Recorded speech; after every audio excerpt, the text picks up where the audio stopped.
everybody. So we are at chapter 5 and part 3 of 1984, and we're heading to room 101. At each stage of his imprisonment, he had known or seemed to know whereabouts he was in the windowless building. Possibly there were slight differences in the air pressure. The cells where the guards had beaten him were below ground level. The room where he had been interrogated by O'Brien was up near the roof.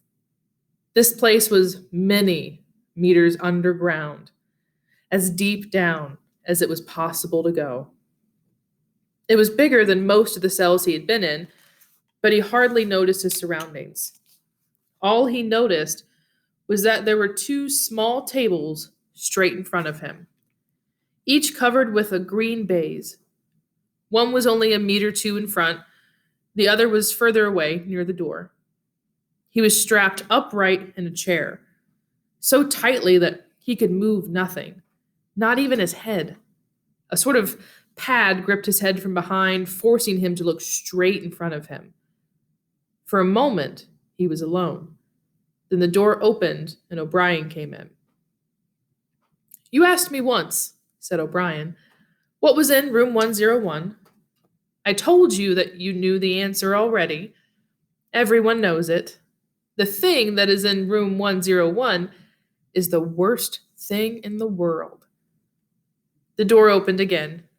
A guard came in carrying something made of wire, a box or basket of some kind. He set it down on the further table. Because of the position in which O'Brien was standing, Winston could not see what the thing was. "The worst thing in the world," said O'Brien, "varies from individual to individual.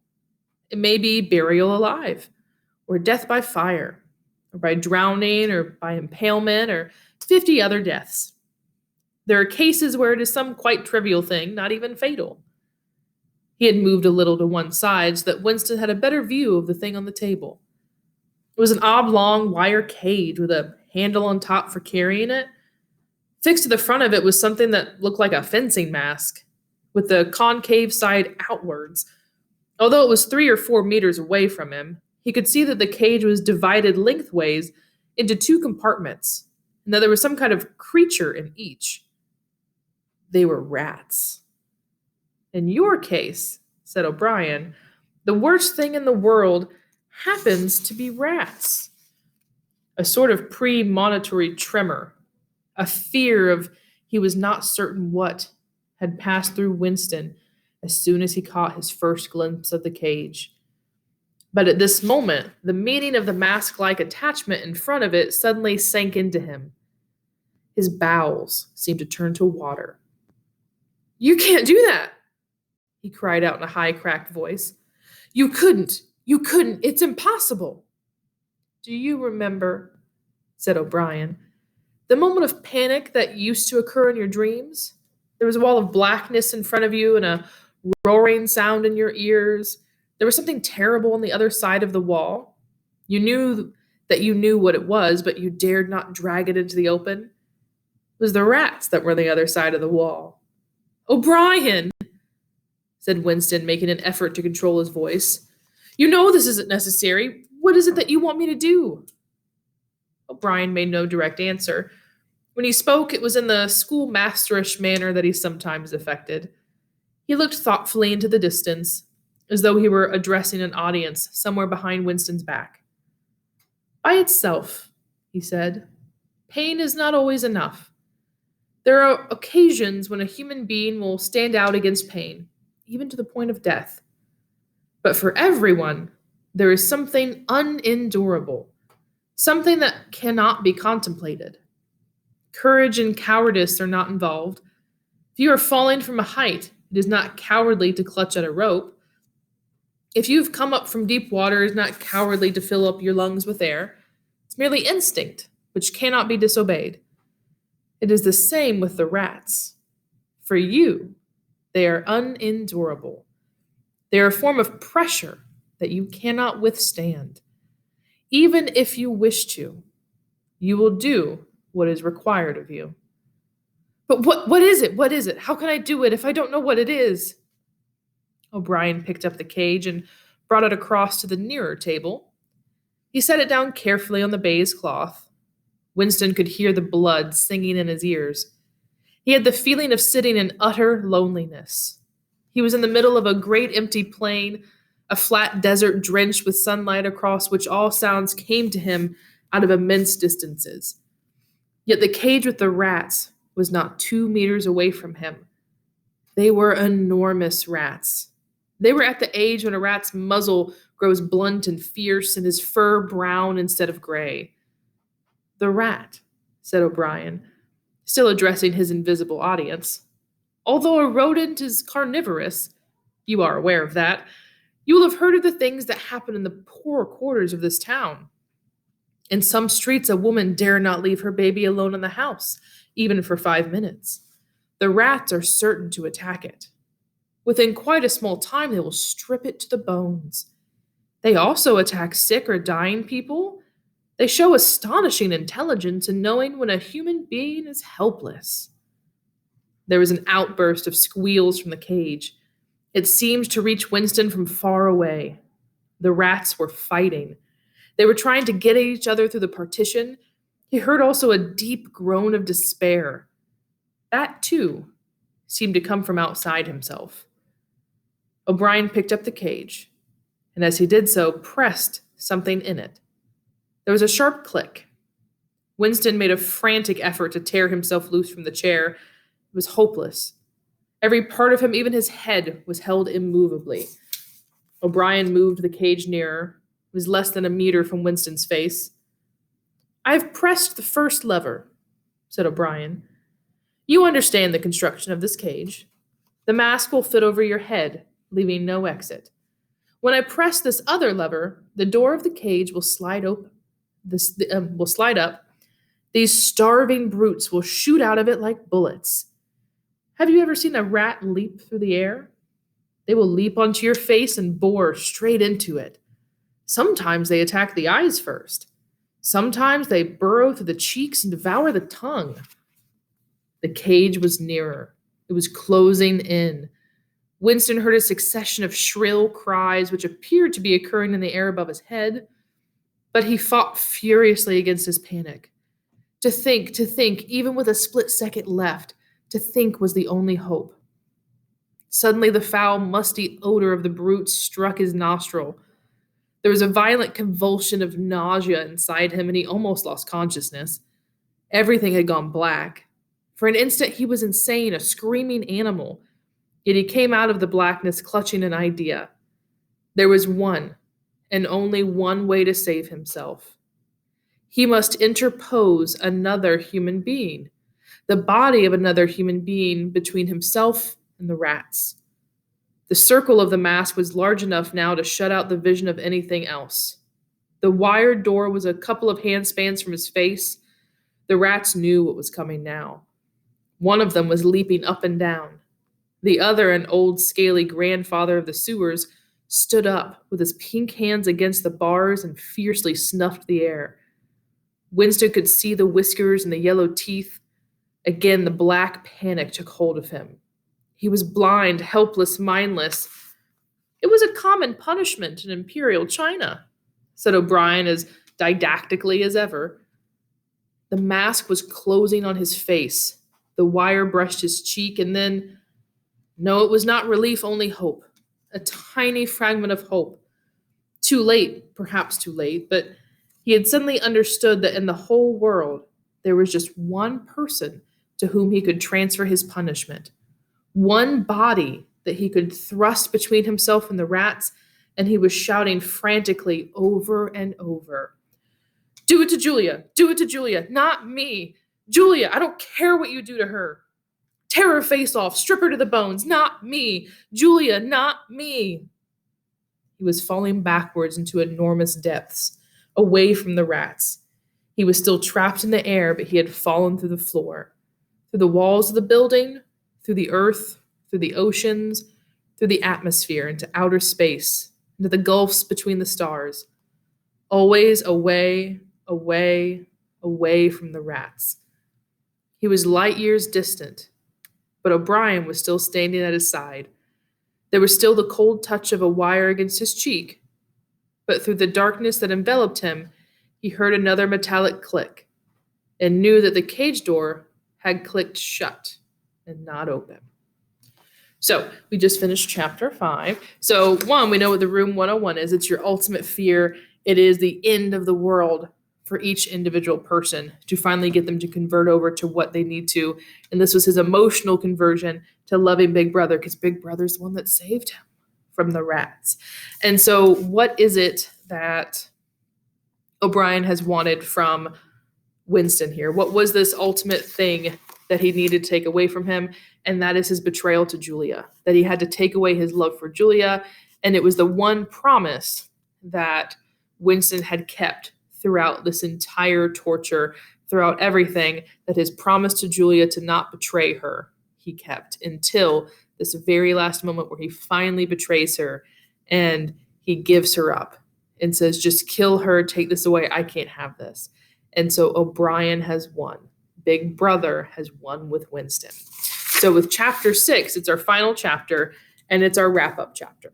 Okay. So I think when we talk about dystopians and the archetypes of dystopians, it's going to go one of two ways, where either your hero, your protagonist, is able to actually overcome and defeat the government or defeat this big entity that they are against. So think like Hunger Games, Katniss Everdeen is actually able to defeat them in different instances and go against them. In this, Winston never defeats the party. It ends ultimately in a very tragic, traumatic, and sad ending. So also be thinking about, what is this exact ending? How is he choosing to wrap everything up? Because we know that it's not going to end well for our lovely Winston here. But why is this the ending that we're choosing?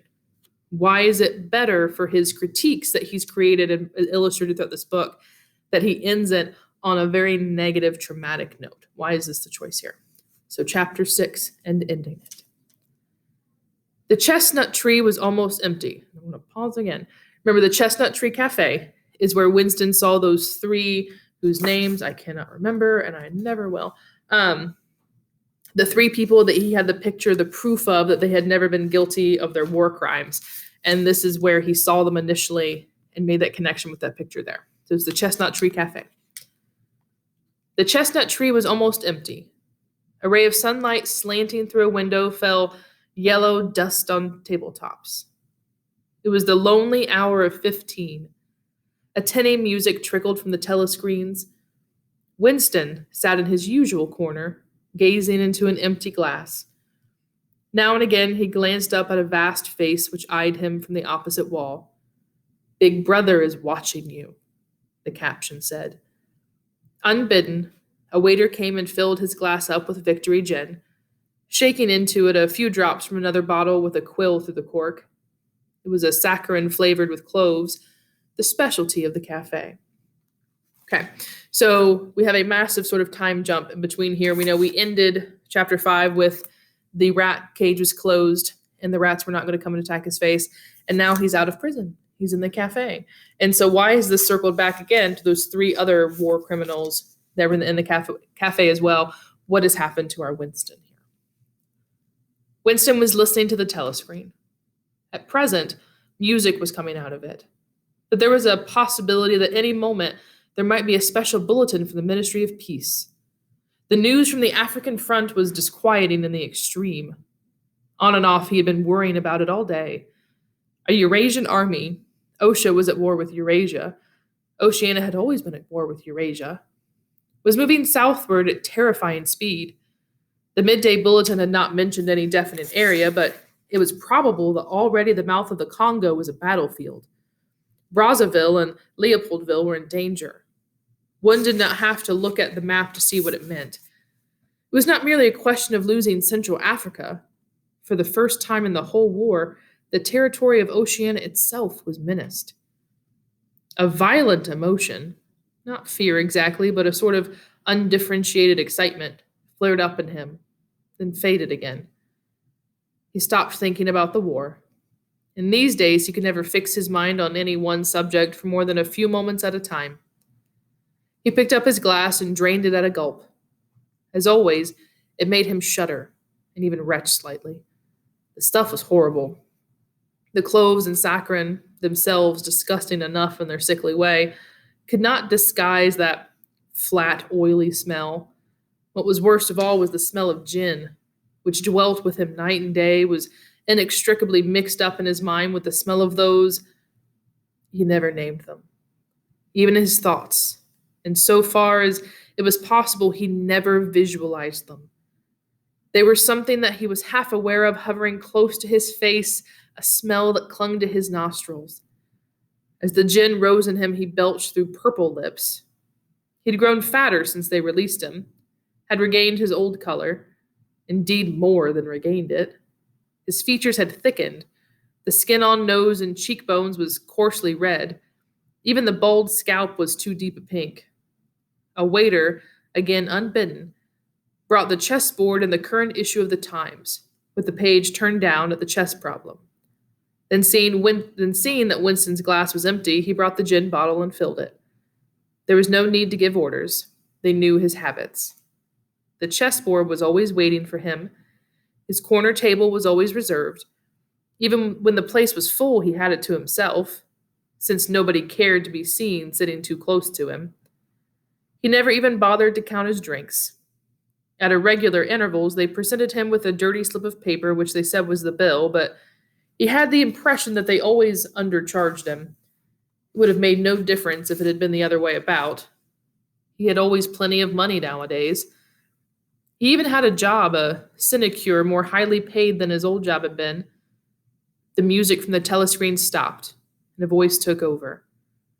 Winston raised his head to listen. No bulletin from the front.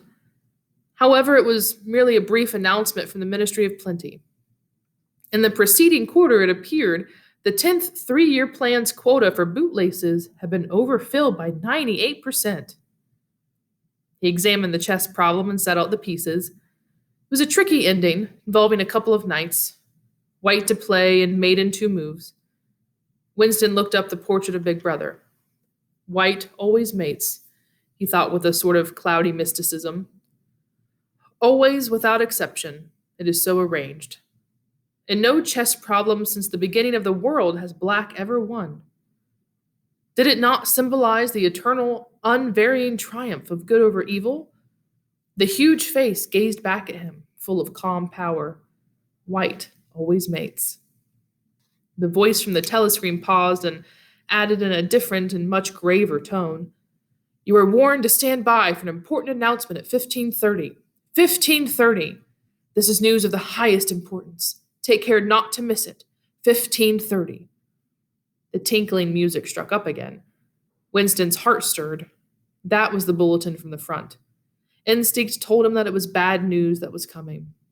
All day, with little spurts of excitement, the thought of a smashing defeat in Africa had been in and out of his mind.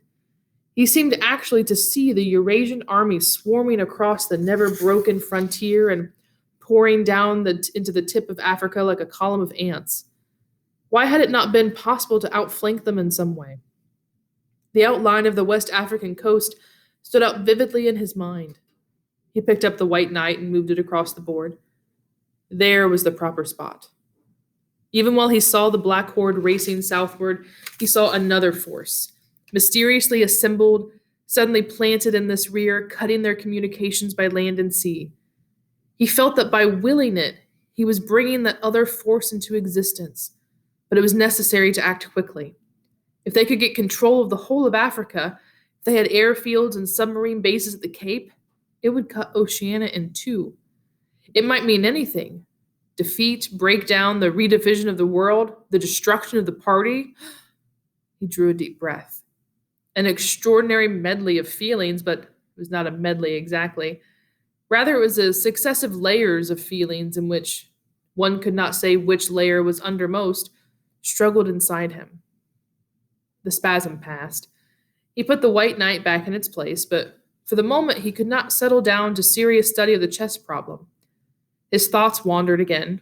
Almost unconsciously, he traced with his finger in the dust on the table 2 + 2 = 5. They can't get inside you, she had said, but they could get inside you. What happens to you here is forever, O'Brien had said. That was a true word. There were things, your own acts, from which you could not recover. Something was killed in your breast, burnt out, cauterized out. He had seen her. He had even spoken to her. There was no danger in it. He knew as though instinctively that they now took almost no interest in his doings. He could have arranged to meet her a second time if either of them had wanted to. Actually, it was by chance that they met. It was in the park, on a vile, biting day in March, when the earth was like iron, and all the grass seemed dead, and there was not a bud anywhere, except a few crocuses which had pushed themselves up to be dismembered by the wind. He was hurrying along with frozen hands and watering eyes when he saw her not 10 meters away from him. It struck him at once that she had changed in some ill-defined way.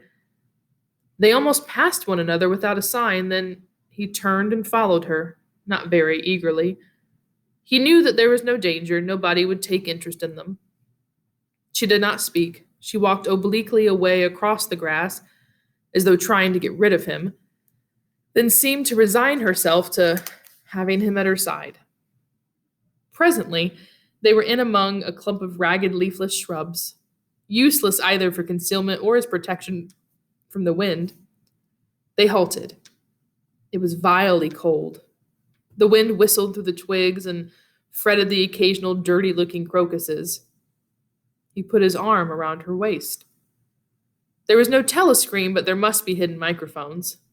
Besides, they could be seen. It did not matter. Nothing mattered. They could have lain down on the ground and done that if they had wanted. His flesh froze with horror at the thought of it. She made no response whatever to the clasp of his arm. She did not even try to disengage herself. He knew now what had changed in her. Her face was sallower, and there was a long scar, partly hidden by the hair, across her forehead and temple. But that was not the change. It was that her waist had grown thicker, and in a surprising way had stiffened. He remembered how once, after the explosion of a rocket bomb, he had helped to drag a corpse out of some ruins, and had been astonished not only by the incredible weight of the thing, but its rigidity and awkwardness to handle, which made it seem more like stone than flesh.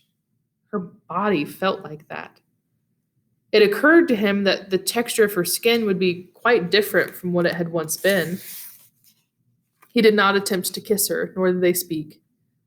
As they walked back across the grass, she looked directly at him for the first time. It was only a momentary glance, full of contempt and dislike.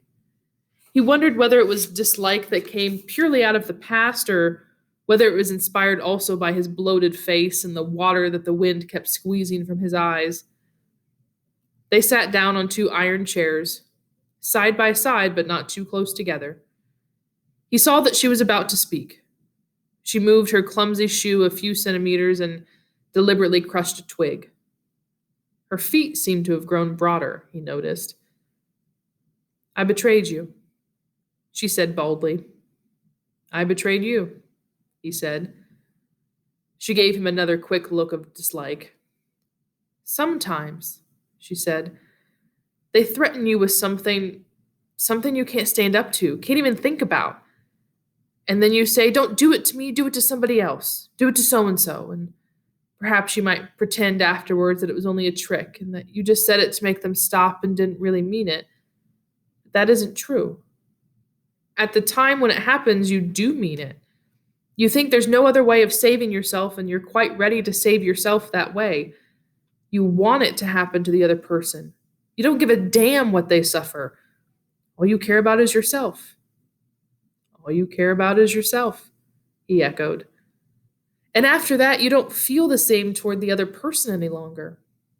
"No," he said, "you don't feel the same." There did not seem to be anything more to say. The wind plastered their thin overalls against their bodies. Almost at once it became embarrassing to sit there in silence. Besides, it was too cold to keep still. She said something about catching her tube and stood up to go. "We must meet again," he said. "Yes," she said, "we must meet again." He followed irresolutely for a little distance, half a pace behind her. They did not speak again. She did not actually try to shake him off, but walked at just a speed as to prevent him keeping abreast of her. He had made up his mind that he would accompany her as far as the tube station, but suddenly this process of trailing along in the cold seemed pointless and unbearable.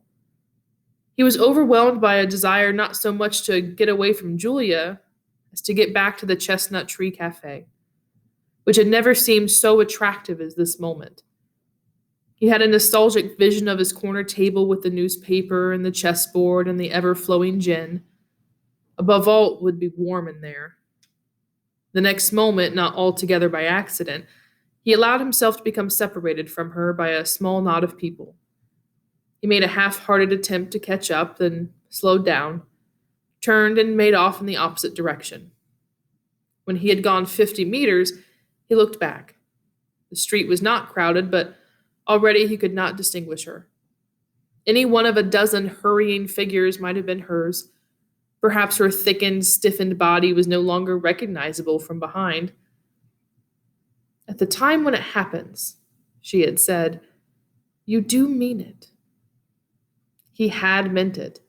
He had not merely said it, he had wished it. He had wished that she and not he should be delivered over to the... Something changed in the music that trickled from the telescreen. A cracked and jeering note, a yellow note, came into it. And then perhaps it was not happening. Perhaps it was only a memory of taking on the semblance of a sound. A voice was singing. "Under the spreading chestnut tree, I sold you and you sold me." The tears welled up in his eyes. A passing waiter noticed that his glass was empty and came back with the gin bottle. Okay, so I'm going to pause. So we talked about the symbol of this song way back when we first talked about it, when we first heard it in the book. So under the spreading chestnut tree, I sold you and you sold me. And it was one of your quiz questions too. So what was the ultimate foreshadowing symbolic meaning of this song? Why was it important? So he continues. He took up his glass and sniffed at it. The stuff grew not less but more horrible with every mouthful he drank. But it had become the element he swam in. It was his life, his death, and his resurrection. It was gin that sank him into stupor every night, and gin that revived him every morning. When he woke, seldom before 1100, with gummed-up eyelids and fiery mouth and a back that seemed to be broken, it would have been impossible even to rise from the horizontal if it had not been for the bottle and teacup placed beside the bed overnight. Through the midday hours, he sat with glazed face, the bottle handy, listening to the telescreen. From 15 to closing time, he was a fixture in the chestnut tree. No one cared what he did any longer. No whistle woke him, no telescreen admonished him. Occasionally, perhaps twice a week, he went to a dusty, forgotten-looking office in the Ministry of Truth and did a little work, or what was called work. He had been appointed to a subcommittee of a subcommittee, which had sprouted from one of the innumerable committees dealing with minor difficulties that arose in the compilation of the 11th edition of the Newspeak Dictionary. They were engaged in producing something called an interim report, but what it was that they were reporting on, he had never definitely found out. It was something to do with the question of whether commas should be placed inside brackets or outside. There were 4 others on the committee, all of them persons similar to himself. There were days when they assembled and then promptly dispersed again, frankly admitting to one another that there was not really anything to be done. But there were other days when they settled down to their work almost eagerly, making a tremendous show of entering up their minutes and drafting long memoranda which were never finished.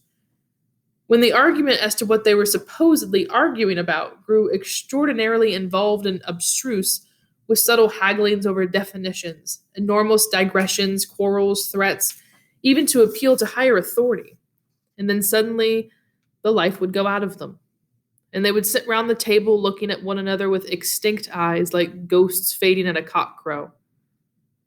The telescreen was silent for a moment. Winston raised his head again. The bulletin. But no, they were merely changing the music. He had the map of Africa behind his eyelids. The movement of the armies was a diagram, a black arrow tearing vertically southward and a white arrow tearing horizontally eastward across the tail of the first. As though for reassurance, he looked up at the imperturbable face in the portrait. Was it conceivable that the second arrow did not even exist? His interest flagged again. He drank another mouthful of gin, picked up the white knight, and made a tentative move. Check. But it was evidently not the right move because, uncalled, a memory floated into his mind.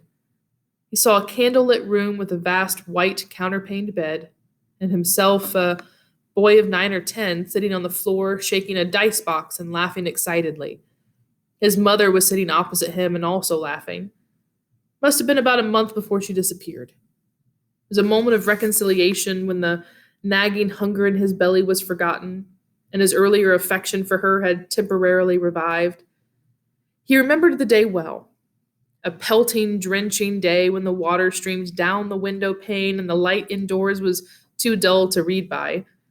The boredom of the two children in the dark, cramped bedroom became unbearable.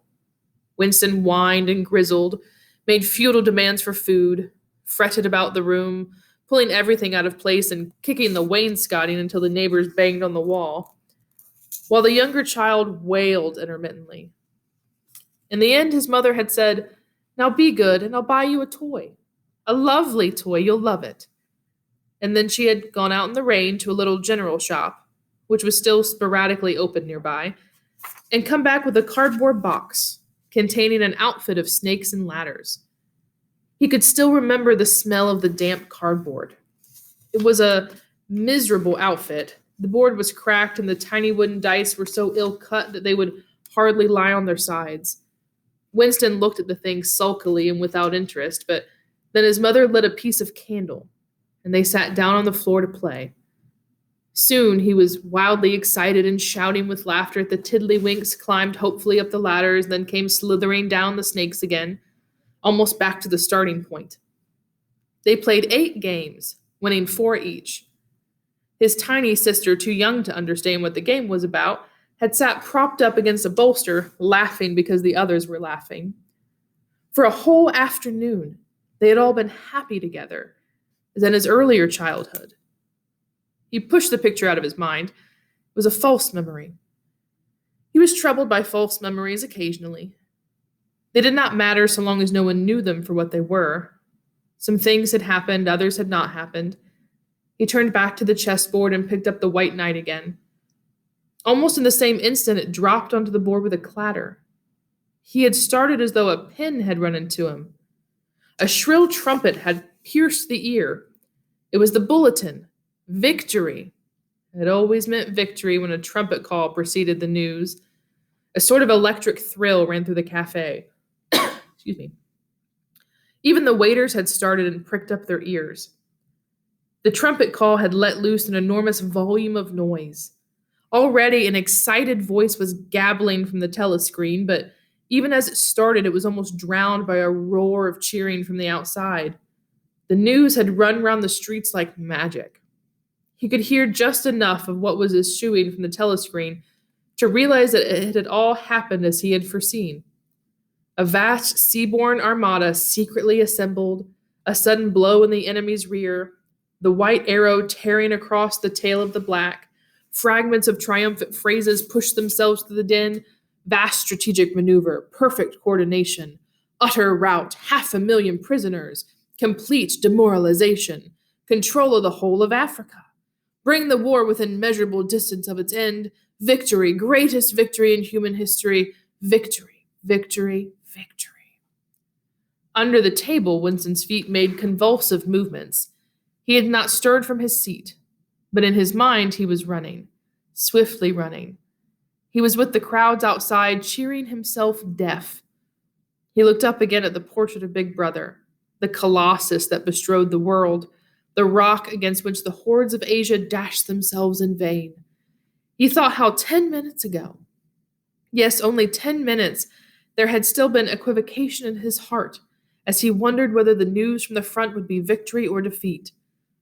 It was more than a Eurasian army that had perished. Much had changed in him since the first day in the ministry of love. But the final, indispensable healing change had never happened until this moment. The voice from the telescreen was still pouring forth its tale of prisoners and booty and slaughter, but the shouting outside had died down a little. The waiters were turning back to their work. One of them approached with the gin bottle. Winston, sitting in a blissful dream, paid no attention as his glass was filled up. He was not running or cheering any longer. He was back in the ministry of love, with everything forgiven, his soul white as snow. He was in the public dock, confessing everything, implicating everybody. He was walking down the white tiled corridor with the feeling of walking in sunlight and an armed guard at his back. The long hoped for bullet was entering his brain. He gazed up at the enormous face. 40 years it had taken him to learn what kind of smile was hidden behind the dark mustache. Oh, cruel, needless misunderstanding. Oh, stubborn, self-wild exile from the loving breast. 2 gin-scented tears trickled down the side of his nose. But it was all right. Everything was all right. The struggle was finished. He had won the victory over himself. He loved Big Brother. Okay, so we've finished the book. So once you've taken your summary, also, why has he chosen to end the book this way? So obviously we could have just ended at the torture and that he finally betrays Julia and it never works out for him. We know it's never going to work out for him. So why do we have to have this final ending moment where he's absolutely changed? There's no more hatred of Big Brother. He loves Big Brother. He loves everything. He truly is able to double think, why do we have this final piece? And ultimately then, what are those main critiques that then he's presenting in this dystopia? Because remember, again, we're not predicting the future. We're critiquing different governments or society or values and beliefs that are currently withheld, that are had there. So, what are those critiques that we can support through the main book? So we have part 1, part 2, and part 3. For each of those, part 1, part 2, part 3, you should have a main theme or a main critique. And then do you believe, because you will argue it, what's the ultimate critique that the whole book supports within there? So take a moment for your notes, and then we will discuss this as a whole class next time I see you. But have a wonderful day.